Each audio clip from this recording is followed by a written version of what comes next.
ईसा मसीह में प्रिय माता पिताओं, भाइयों बहनों और बच्चों, आज हम संत मत्ती के अनुसार हमारे प्रभु ईसा मसीह का पवित्र सुसमाचार अध्याय 5 वाक्य 43 से 48 पर मनन करेंगे। यहाँ यीशु यहूदी धर्म में प्रचलित एक विचारधारा को चुनौती देते हैं। अपने पड़ोसी से प्रेम करो और अपने शत्रुओं से घृणा करो। पुराने नियम में पड़ोसी से प्रेम करने की शिक्षा दी गई थी, लेकिन शत्रुओं से घृणा करने की कोई स्पष्ट आज्ञा नहीं थी। हालांकि कुछ यहूदी समूह, विशेष रूप से कुमरान समुदाय, इस विचार को मानते थे कि ईश्वर के शत्रुओं से घृणा करना सही है। यीशु इस संकीर्ण सोच को तोड़ते हैं और प्रेम की एक नई परिभाषा देते हैं, एक ऐसी प्रेम भावना जो शत्रुओं तक फैली हो। ये शिक्षा उस समय क्रांतिकारी थी, क्योंकि यह प्रेम को केवल अपने समुदाय तक सीमित न रखकर सार्वभौमिक बना रही थी।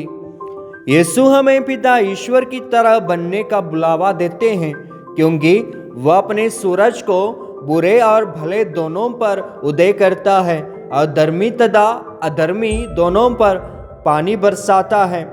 हम अक्सर उन्हीं से प्रेम करते हैं जो हमसे प्रेम करते हैं, लेकिन यीशु हमें एक नई चुनौती देते हैं, अपने शत्रुओं से प्रेम करने की। ये केवल भावनात्मक प्रेम नहीं है, बल्कि उनके लिए प्रार्थना करने, उनके कल्याण की कामना करने और बदले में घृणा न करने का आह्वान है। ये प्रेम हमें पिता ईश्वर की समानता में ले जाता है, जो बिना भेदभाव के सब पर अपनी कृपा बरसाते हैं।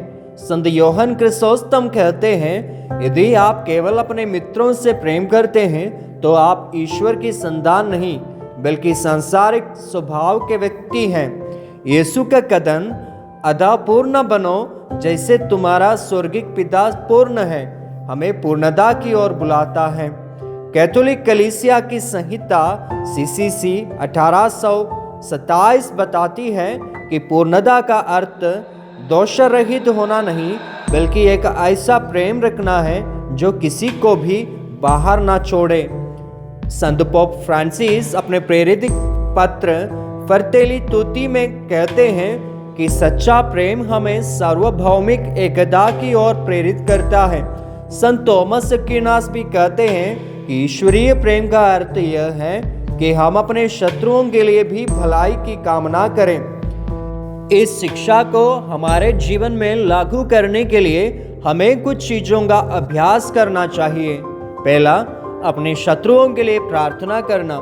जो हमें दुख पहुंचाते हैं उनके लिए ईश्वर से कृपा की याचना करें। क्षमा और मेल मिलाप की भावना रखें। प्रतिशोध की भावना को त्यागें और क्षमा करने की आदत डालें। समानता का दृष्टिकोण अपनाएं। जाति, धर्म, समुदाय या व्यक्तिगत विचारों के आधार पर किसी से भेदभाव ना करें। यीशु हमें एक दिव्य प्रेम के स्तर तक उठाते हैं, एक ऐसा प्रेम जो हमारी प्रकृति के विरुद्ध होता है, लेकिन हमें सच्चे ईश्वरीय पुत्र और पुत्रियां बनाता है। यीशु का यह उपदेश हमें सिखाता है कि प्रेम केवल एक भावना नहीं, बल्कि एक ईश्वरीय बुलावा है।